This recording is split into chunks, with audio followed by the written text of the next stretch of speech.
Welcome, welcome, welcome. How are you today? I'm well. How are you? I'm well. Thank you so much for joining us, Shana Danielle. I'm super excited to talk with you today. So let's go ahead and get started. Tell the audience what's your name, where you're from, do you write under a pen name, and if so, why? I am Shana Danielle. It is a pen name, but it's not a pen name. It's just my first and middle name that I chose to write under. Okay. Um, and I chose it because I guess it goes with my motto, Shana Danielle, pushing you to excel. Oh, I like that. It rhymes. Nice, nice, nice. Okay, okay, cool. Now, where are you from? I am from New Jersey. I'm in the southern part of New Jersey, right outside of Camden. So we're about 10 minutes from Philadelphia. Okay, nice. And tell me, when and why did you begin writing? So I started writing when I was in the seventh grade. And I chose to start writing, especially like creatively, because my teacher introduced me to creative writing. Her name was Mrs. Sano. And she introduced me to the world of poetry through Maya Angelou and Nikki Giovanni and Langston Hughes. And yeah, I knew, like, I guess from my church and the circle I was in about Maya Angelou's Phenomenal Woman poem. But at that point in time, I had never, like, heard like other, people or other poems of hers. And it was like, oh, wow, I like this. This is good for my soul. And then it encouraged me to then start writing on my own in her class, like on that creative writing portion. And then I started getting positive feedback from her, from other teachers, from like friends. And it was like, oh, I guess this is my thing. And I've been writing ever since. Awesome, awesome. So, dating back to the school years, and I know it dated back to them, but when did you actually consider yourself a writer? Um, I'm going to say, let's say 2020, I guess, if you want to say a writer. I've always been a poet and I've always done poetry and I've always wrote, poetry and would perform it sometimes. And I wanted to write this book 7 years ago, but life happened and I was unsure about myself and just different things were swirling. So then 2020 happened and I was pregnant and I was married and it seemed like even prior to the pandemic, it was like a lot of negativity, swirling and writing then became my escape. And then I prayed, just to get through what, different things swirling us, and God was like, it's time for you to write the book. And now here I am.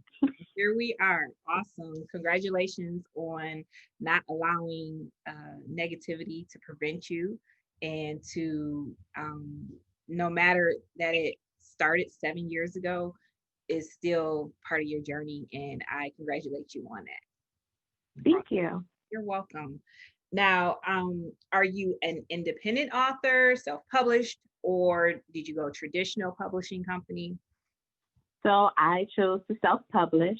I looked into the traditional publishing route and I didn't like the different things that I was learning through my research with the royalty and, never really owning things. And I like to own my stuff.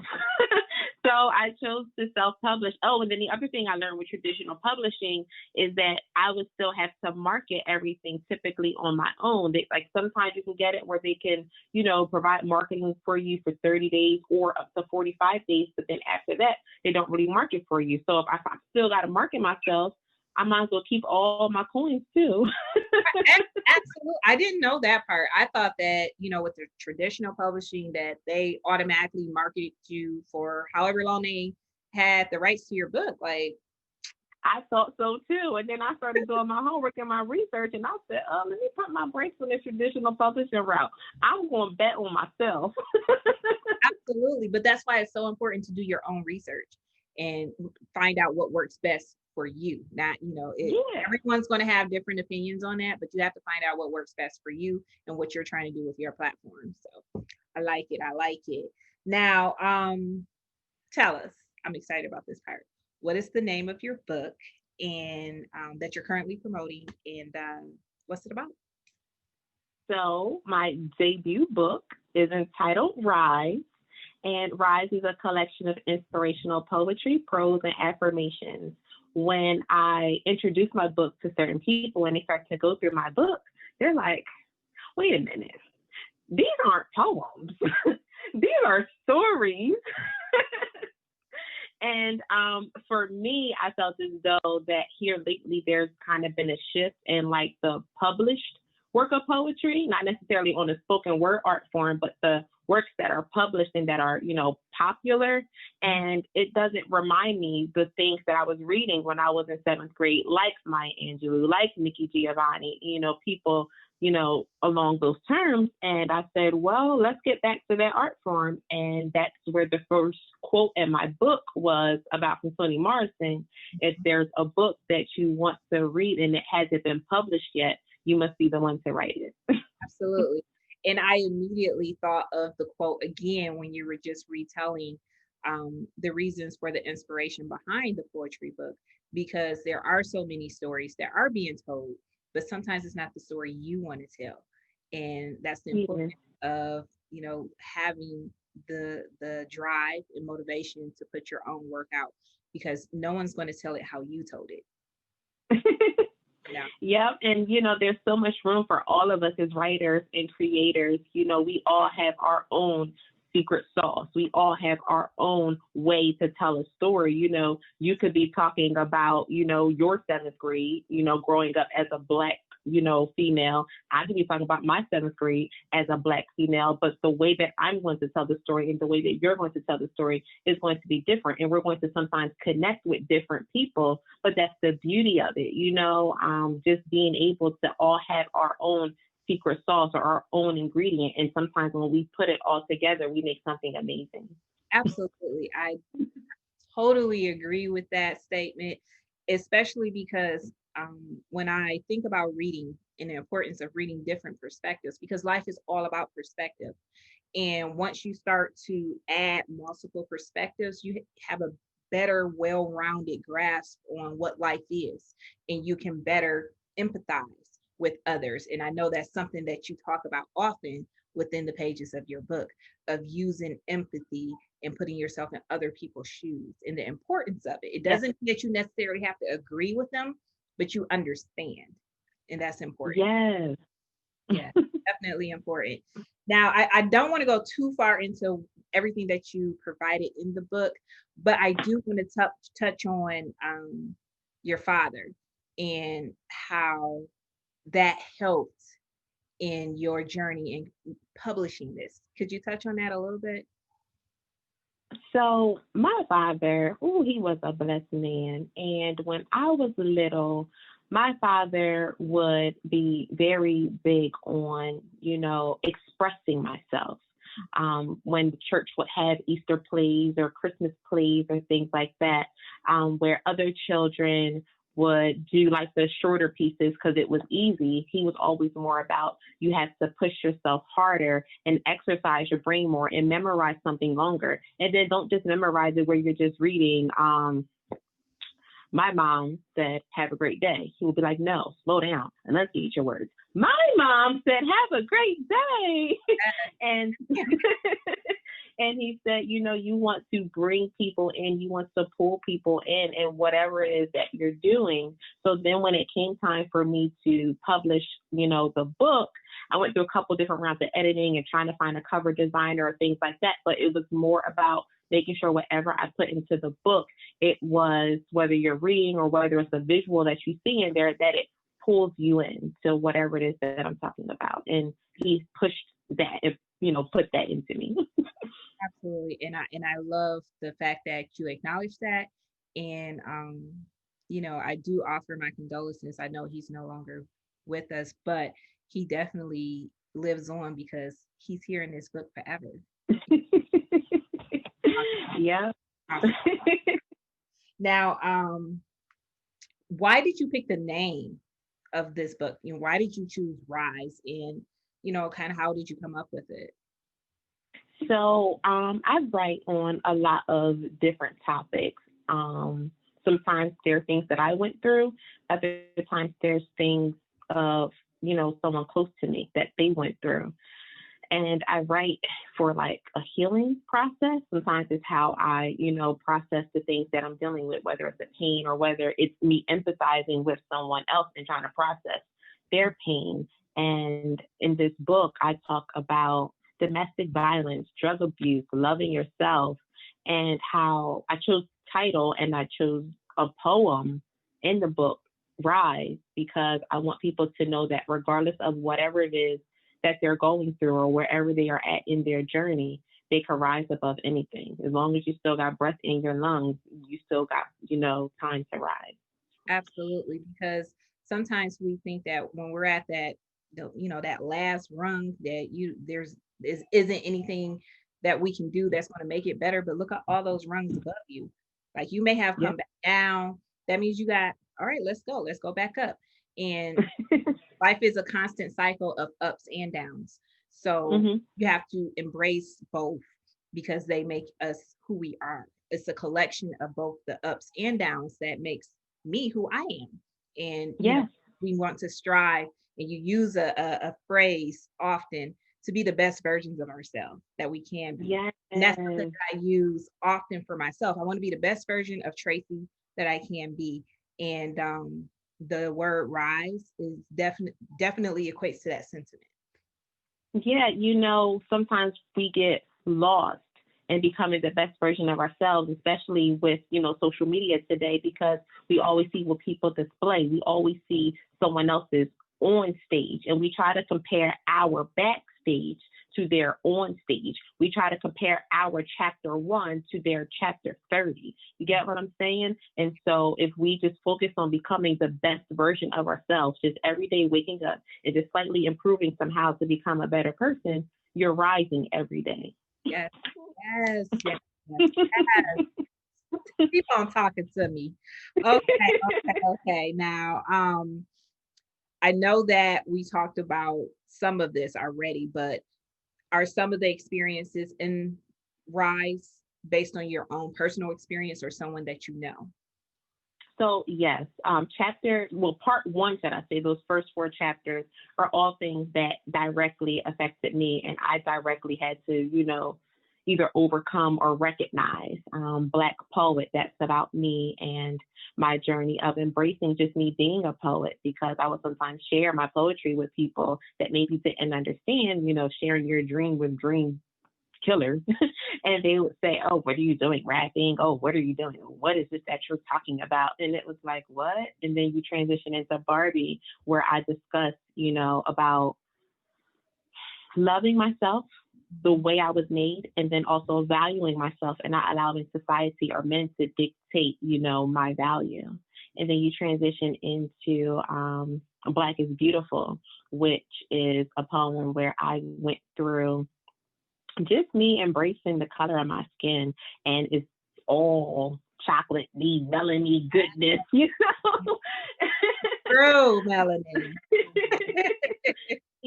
But it was a time where I did not like, myself the way I looked. I love, majority of my features, but I didn't like my complexion. And Black is Beautiful, I wrote that, I don't know, I got it in my book probably like 5 years ago. I wrote that when this is a way, like I said, healing for me. And then you transition into, let me see, On the Rise. And On the Rise was just about me, embracing my womanhood and all of my features, and, God behind me, and how, regardless of whatever they try to say it is, I'm on the rise. Yes, yes, yes. And And I'm not going to apologize for being me. you, man, and that's hard, because especially when you're going through a transition and you're becoming the better version of yourself. And from my own personal experience, that's why I'm like, I feel like the books that I'm supposed to read, I'm reading them when I need to, one as I'm on this journey. And for me, it was hard to understand that, sometimes you're going to have to say no, that this is beyond what I can handle right now, or I have Yeah. to protect my mental space right now. It's not that I don't want to be there for you, but right now I got to focus on me so I can be there for you. And getting Yeah. people to understand and recognize when typically you were the person to be there. no matter what. And Yeah. unfortunately, you're losing more of yourself when you do that, and you can ultimately kill yourself. Yeah. Mentally, It's great. and you could even physically do so. Um, and I say that to say because I'm diagnosed with conversion disorder. And basically, when I'm overly stressed, if I'm overly stimulated, if I just exhausted, my body says, okay, so you're not going to do it, so I'm going to do it for you. And my body literally shuts me down to the point where Yeah. sometimes I'm actually non-responsive, but I can hear everything that's going around me. But my body's saying, nope, Mhm. because you're going to try to get up and do something that you don't need to do right now. So I have to make you. Yeah. And Yeah. so now I put forth a conscious effort to say, okay, this part right now is not for me. So I have to sit this one out, or I have to attend to this. And then recognizing that my growth isn't everyone else's growth. You get so excited, like, oh, I'm so pumped. I'm going to put this on everyone else, but they're not ready yet. And I have to Yeah. understand that's where empathy comes in. Like, okay, if I put myself in their position and what they're going through and couple that with my own experience, I can better understand, okay, I understand why you're not ready yet. So I'm going to back off a little bit, finding that balance. Yeah. Yeah, they teach us, in school growing up that the golden rule is treat others how you want to be treated, where in actuality, we need to treat others how they want to be treated. Maybe the way or, someone else's experiences might be different. Maybe some people, when you go through the love languages, where some people like gifts and other people like acts of service and things like that. How is it that, I can best interact and help you so I Yeah, don't offend you? exactly. And it's funny because my husband and I recently did the love language test, even before, I noticed it in your book.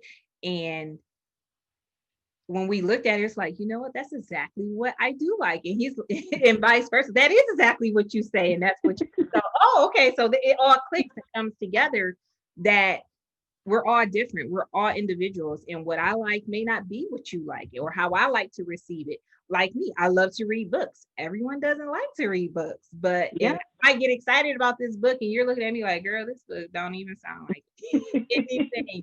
But you learn to find that balance and how someone else wants to be loved. And that's how you should. Yeah. Yeah. So like sometimes you gotta find the common ground. So like I have a person in my circle, and she is from a different country. She is a Caucasian woman. She has a one child. I have five children. And her experiences growing up in a different country and then coming here, as a Caucasian person, whereas me and my experiences here in this, country as a woman of color, they're completely different. So instead of trying to, meet each other on the differences, me and her are able to have great conversations because we meet each other, where our common, balance is. And that's that we're mothers. And we have children, and even though our children may be going through different things or maybe different ages, you meet people where they are. I can't talk to, her about her experiences or argue or debate with her about her experiences in a different country and her trying to argue or invalidate my experiences. And why even go there? Meet people, where they are or where your common ground is. Absolutely. And again, that's where it's important to understand that we will have differences in opinions and you're entitled to your opinion, but you're Yeah. also entitled to the respect on both levels. I may not like Yes. it. So if I don't like it, I'm probably not going to touch that subject because it's just going to bring, unnecessary tension. Yes. Now, it's different if I'm trying to learn, okay, I'm going to discuss this because I'm trying to learn what your perspective is to enhance mine, but it still doesn't mean I'm going to agree with you. And I think as humans, that's Yeah. what we have to get to understand. We can have the interchange, but it doesn't mean that you're going to change their mind and vice versa. You like chocolate ice cream. I like vanilla ice cream. Now I'm going to try and force you to like vanilla ice cream. Yeah, Why? Why can't I just appreciate that you like chocolate? I appreciate and just that's it. that balance. That life is about balance. Awesome, awesome, awesome. And now, Shayna, tell me please, what was the hardest part about writing Rise? The hardest part about writing Rise, as far as like a topic in there? Anything. So the hardest part, I'm going to say, in the writing journey before the editing and all those type of projects, I'm going to say was the last chapter in chapter 12, which is voices. I did not know what to write. I knew that it was something inside of me that had to be written, and I didn't know what to write. So I took a break for like 3 days from writing and, just prayed and just tried to get more in tune with myself. And then it was like late at night, and I was like, oh, wow, write this, write this. And then I went, and I wrote. So writing wise, that was probably the most difficult. And then I'm going to say journey as a whole, maybe the most difficult for me was finding the right editor, because with poetry, not everyone can edit poetry. So finding the right editor was a process. I probably interviewed, meaning sent samples out to probably about 20 different editors. And I finally found the right one. So just that process in itself was a bit much, but I found them. Because it's not going to be the typical sentence structure and everything else. And while you're fact checking, is it matching up with what it needs to match up? But at the end of the day, you're going to change the dynamic of what I want to say in my story, and you have to keep the story pure and genuine. Yes. And yes. I didn't think about the difficulties in that when submitting to an editor, but now that you say it, I'm like, oh yeah, that would be something you want to make sure it remains true to what you were trying to say. Yeah, I was having a conversation with somebody on Clubhouse, and this woman, she was saying about how she did a memoir, and how in her memoir, she sent it off to like this editor and that editor, and they keep changing the tone. And I told her, well, you might have to, instead of submitting your whole manuscript, just pick a chapter or pick, 1,000 words or something, and vet it to different people, because even with something personal like a memoir, you don't want the tone of your voice changed. And sometimes editors, they have a way of changing the tone where you still want a high quality editor and be prepared for your feelings to be hurt. You're going to chop your stuff up, but you want to make sure that your voice is still there. Absolutely. You say you need to have some tough, thick skin, because they're going to let you. Yes. Cool. So on the converse side, what would have been the, easiest portion of writing Rise?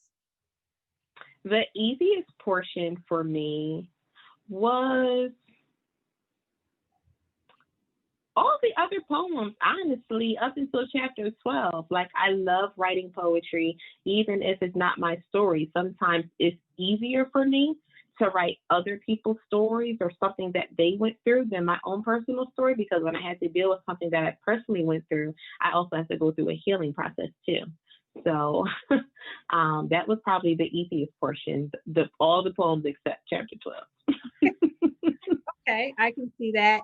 Now, one thing that I did like about Rise is the fact that it goes from poetry, it goes to the affirmations and then the prose, and it kind of brings all of the poetry together. It's almost like the cliff notes to the poem. And I thought that was cool. It kind of reminded me of Asada's biography, how she coupled her life experience with her poetry. And sometimes when you go back and forth, you can kind of discern even further what her poetry was saying. And you're the second book that I've read outside of Asada's that's like that. But you added just a little bit more with the illustrative art, because there's some beautiful, beautiful pieces in there with the illustrative art and your positive affirmations behind the poetry. And I think that was a wonderful coupling that you created there. This was probably my favorite illustration in the book, which is love yourself. You are beautiful, queen. Absolutely. Let me find which one it is of mine. I gotta find it. I should have wrote it down, but I didn't even think I was going to reference the illustration. So let me see if I can find it quickly here. Yeah. I absolutely love the illustrations that you incorporated because they they enhance the story for sure. No, it gotta be in the middle part. I'll try to come back to it if I can find it. Okay. But if you when you sit down at the end of the day and you think about Rise and you put it out to the world for them to see, what's the message you want your readers to get from it? I want my readers to get pretty much what we talked about in the beginning, and that's about that they can rise and overcome anything in life. Like I said, as long as they have breath in their lungs, they can rise above it, whether it is a health issue, whether it is the loss of someone, whether it is a bad relationship, not liking how they look in the mirror, losing a job or job struggles, if they just and get more in tune with themselves, or and or show a little bit more compassion for others, they can rise above any and everything. Absolutely, absolutely. And that word compassion is important because that's when you actually put your empathy to work. Yeah. Because you if you don't actually, display compassion, then your empathy doesn't exist. Because you put Yeah. yourself in that person's shoes and you gain that knowledge of their experience, but you still say, well, that's still stupid, or I wouldn't have done that. Then you lost the whole purpose of having Yeah. empathy. So compassion comes in. That's what completes the cycle. It's definitely what completes the cycle. Now, if you had to do it all over again, is there anything about Rise that you would change? No, I'm very happy with Rise. I'm very happy with the process. What I can say is that I wish I maybe knew a little bit more about like the cover and exactly what I wanted, not necessarily like the front cover, but just the process with like sizing and things like that, because I had a little bit back and forth with the designer, and had I knew, better or what to expect, like even when I got it printed, it was like, okay, I got my first proof, and then I had to go back to the designer like, oh, I want this, and this.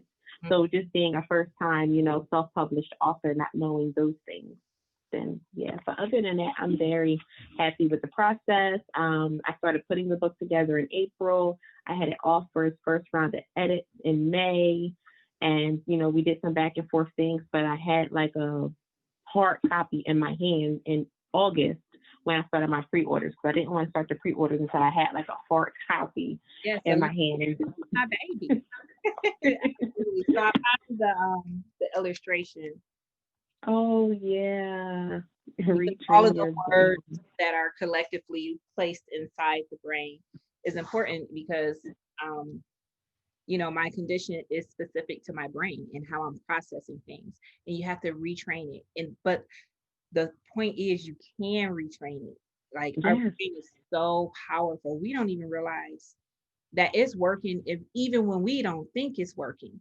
It's telling like I'm talking right now, but it's saying, okay, make sure the blood is flowing, make sure she's breathing in and out, Yes. make sure we're processing all of these things. She's blinking her eyes, she's moving her hands when we say move them. Your brain's doing all that. Even the Yep. You're shedding old skin cells. yes, all of that stuff. And you just sitting here like nothing's happening, So that's why it's so important on how we process things and to learn that it's okay to acknowledge the pain. It's okay to cry. You have to do those things to get through that healing process. But the Yeah. next steps, those are that's what's important on how you proceed now that you've acknowledged the pain. And I think that Yes. um, especially in the Black community, sometimes we forget that we need to acknowledge the pain and versus okay, just put that in the back, I'll deal with that later, but you never end up dealing with it. And once it comes to a head, it comes to a head, you know. Or a lot of times in the Black community, and I love God and I love my faith. And sometimes in the Black community, we get caught up with, oh, just pray about a baby and that's it. Oh, just take it in prayer. Well, last I checked, it also says faith without works is dead. Don't you got to do some work? Yeah. We got to do the work too. action. You can't just acknowledge it. You got to move forward. You got to do something else. And I want a job, so I'm just gonna pray about it, and I ain't gonna put in no job application. it's just gonna What? fall. You'll be blessed. But no, it definitely takes work and effort on your part. Anything that's worth having, you have to work for. And no matter what it is that you're going to do, you have to work for it. And that's not a bad Mhm. thing. It makes you a better person. And the other thing I Yeah. want to touch on too is that you brought it up about giving it to prayer, and also not only giving it to prayer and stopping there, but we also have to remember is that sometimes you have to get that professional help. You go to the doctor Yeah. for, Yes. other illnesses, but your brain is probably the most important organ that you have. You need it. That's how Yeah. it's very important. So to get that professional help when necessary, do so. And you might get, to the point where you don't need the professional help and you're going about, you're functioning like you should, and then something happens and you might have to go back. And that's okay. So Yeah. removing that stigma from receiving professional help, either from a psychologist, a psychiatrist, whoever you need Yes. to get that help. You'll feel Yes. much better and that weight will come off. And I think it's because people think that, oh, well, I'm crazy. And that's not really what it is. They're not even telling you what to do. They're helping you navigate Yes. the root cause, Yes. not treat the symptom, but treat the actual problem. And so Yes. it's important. Don't get me And a started lot of times, days on that. yeah, and a lot of times we have that answer within us, and if we're going to rise above those things, we have to have that safe space to explore ourselves. Sometimes when we just deal with our own thoughts or we talk in our own heads, our brain is conditioned to go negative, so we always end up with a horror story. And then if we talk to people who we know and trust, whether it's a parent, whether it's a significant other, they have their own biases, and it still may not be that safe space to sort out your thoughts. So sometimes you need that unbiased person that's Yeah, a professional that's not going to blab all your stuff out there, because you still, while you're sorting through, you just need a safe space to sort through your own thoughts. And then a lot of times you can come up with your own conclusion. very much. Very much. Right. Yes. Go. Here we go. Absolutely. Okay, moving right along. Tell me, how many books have you actually written? So this is actually my first book, and I published this in October. The only other thing that I have out there available is my journal. And so with my journals, I give people like a 90-day activity to achieve their goal. Nice. And we also have something else coming up in the house, the same way how I was inspired by people like Maya Angelou. Not only, that inspired me, and now I'm doing the things that I'm doing, and I'm sharing my gift with the world. Children are always watching, and now my 6-year-old has a book that will be available very soon. We got the first proof for that. Yep. We got the first proof in. I love it. I love it. I love it. I was just speaking with another parent on Clubhouse last night, and she was saying how her 15-year-old is writing at this young age, but she hasn't put it together in book form. She's using some platform, I forget what it was called, but the importance to push her on that journey. And no, don't just write it on that platform, put it into book form. Like if you Yes. have that drive now, we have to foster those and motivate our children. Yes. And in your childhood is where your true passions are revealed. And Yes. to push those and to help them cultivate it. That's one of our duties as parents. Yep. Yep. So Not to make children, little mini robots, or little mini us, but to help develop whoever they are supposed to be. yes, absolutely. Well, I applaud you for that and congratulations to your 6-year-old. That is amazing. Making accomplishments already. Building that. Wonderful, wonderful. Now, you did speak of the journal in your 6-year-old's, future endeavors. Do you plan on releasing any further books?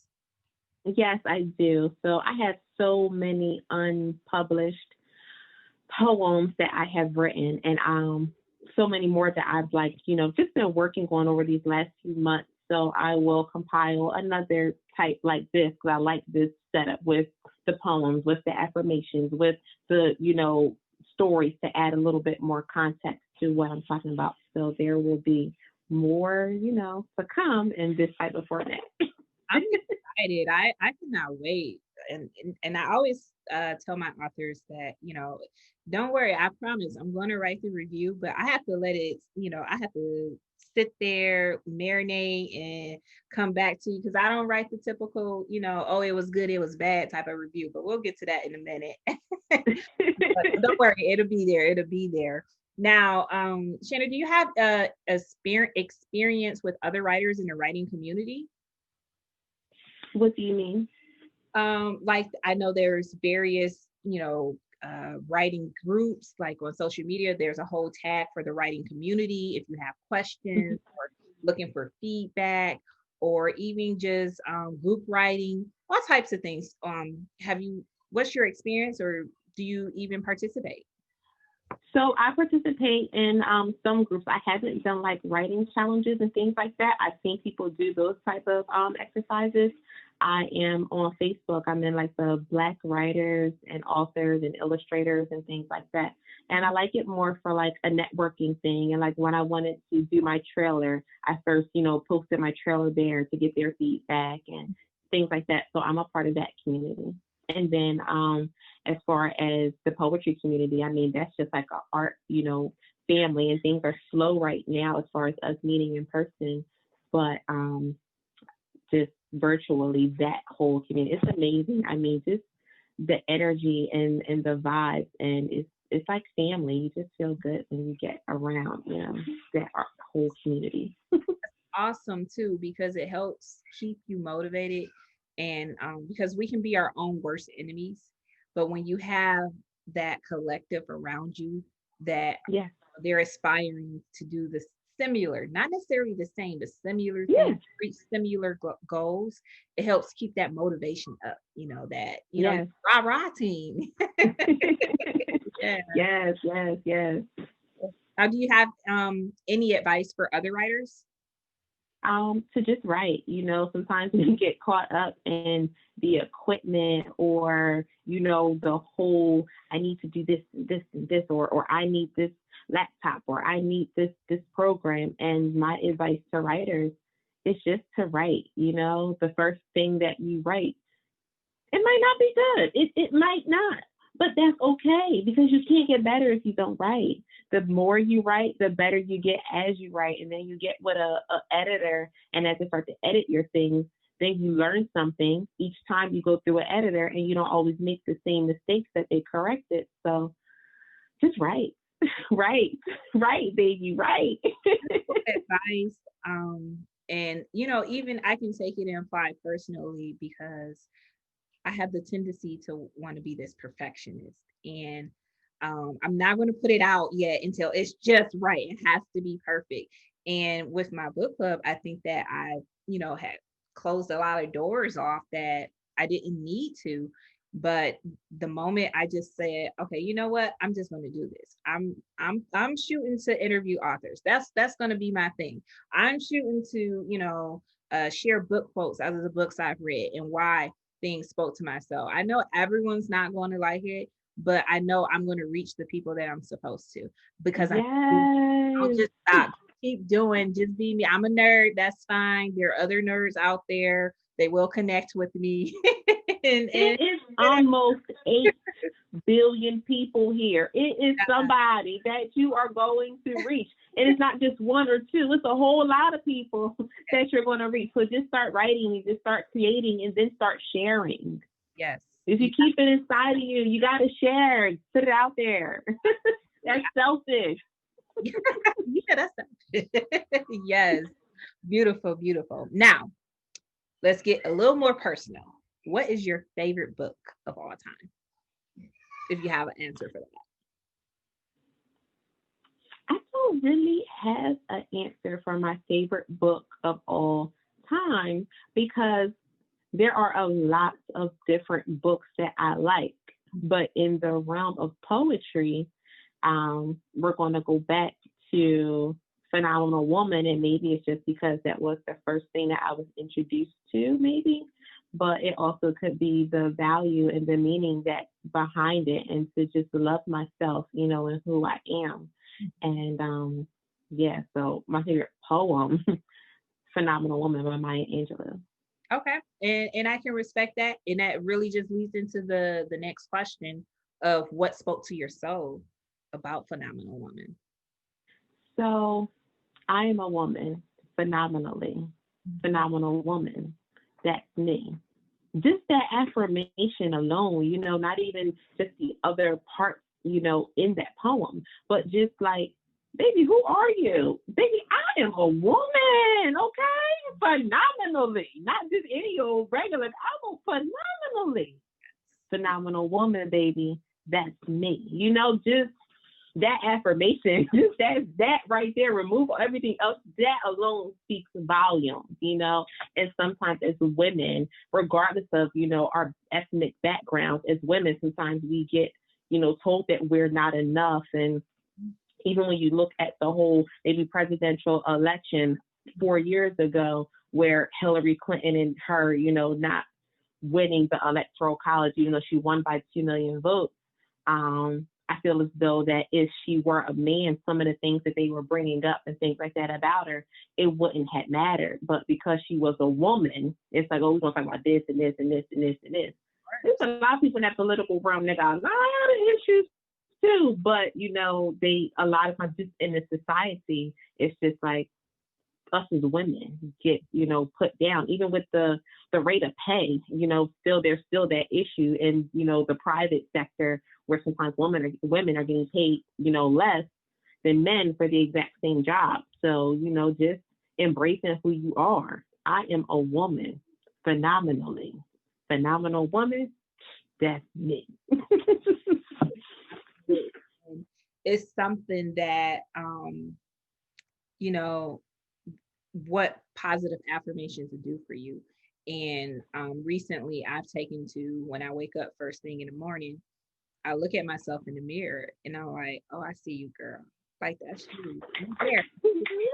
And when I don't have that feeling, I know, okay, I need to work on my mental space today.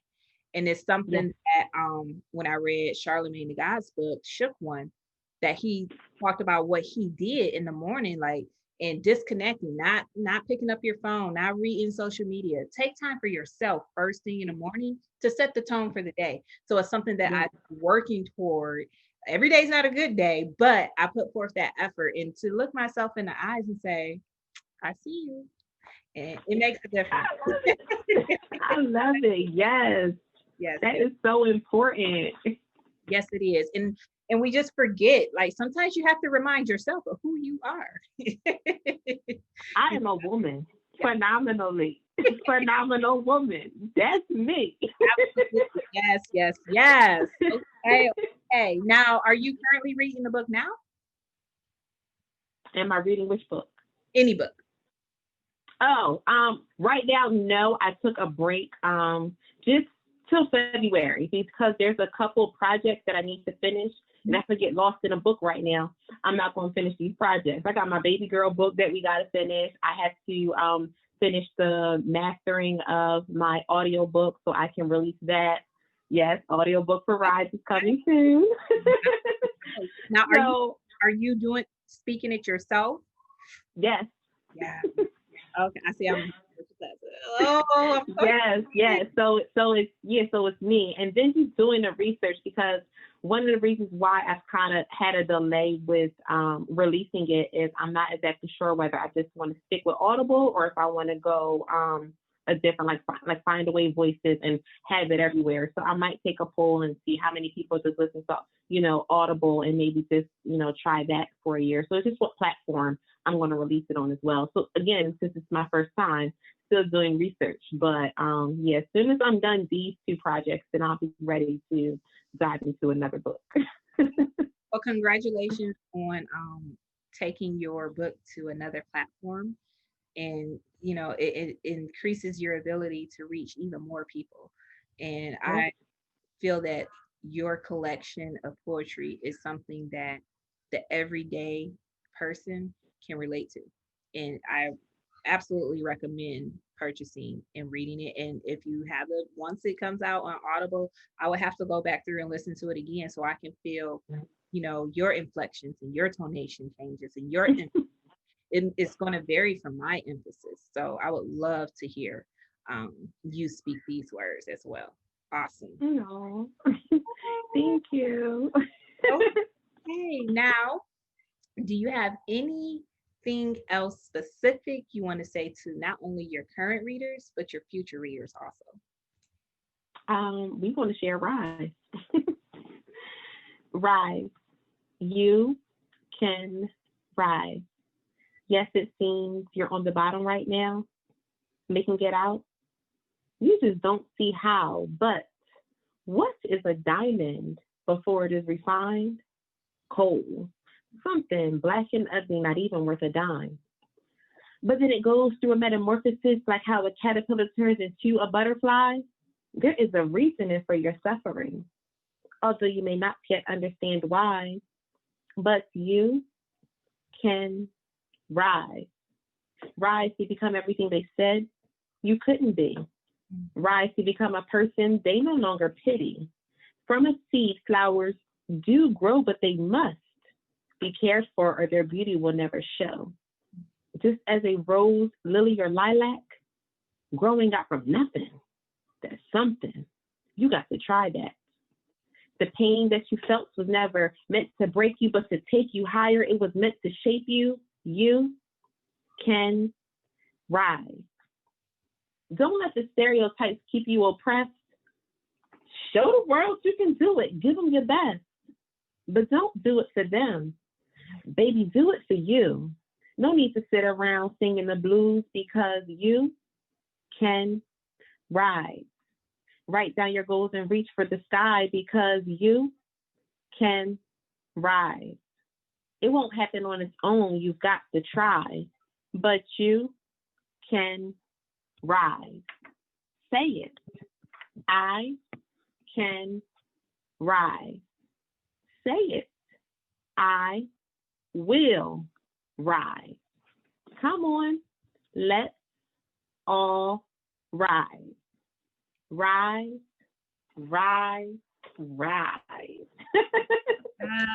See what I'm talking about? That's why you have to get that Audible out here. You read it was nothing like how I read it. Beautiful. Out here. Thank you. I'm loving it. Well, thank you for joining us today. Last but certainly not least, please tell us, how can we stay up to date with Shana Danielle? So you can stay up to date with Shana Danielle by typing in I am Shana Danielle on both Instagram and Facebook. That'll bring you right to my pages. I'm on Twitter and Clubhouse as I'm Shana Danielle. YouTube, where I share some poetry and some other, inspirational topics, Shana Danielle TV. And you can go on and purchase these two lovely books at www.shanadanielle.com. Yeah, I'm definitely going to have the journal.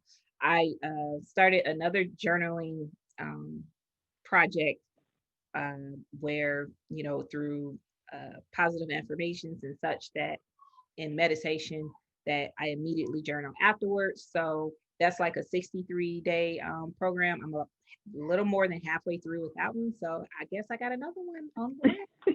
90 days. Come on, it's a little 90 day. Get your quarter ready. I'm trying to be the best version of Tracy I can be. And however it's going to get me there, that's what I'm going to do. Yes. But thank you so much for joining me. And just another side note, I do want to offer my condolences again in regards to your best friend's mother. And that was the reasoning for the delay. But I appreciate you even attempting to still have the interview last week. I'm like, no. You had to focus on that. But I do appreciate you and thank you. Well, thanks for having me, Tracy. I appreciate you, Queen. Thank you. And to all of my watchers, viewers, listeners, however you view this, as always, happy reading, and I will catch you guys next time. Bye.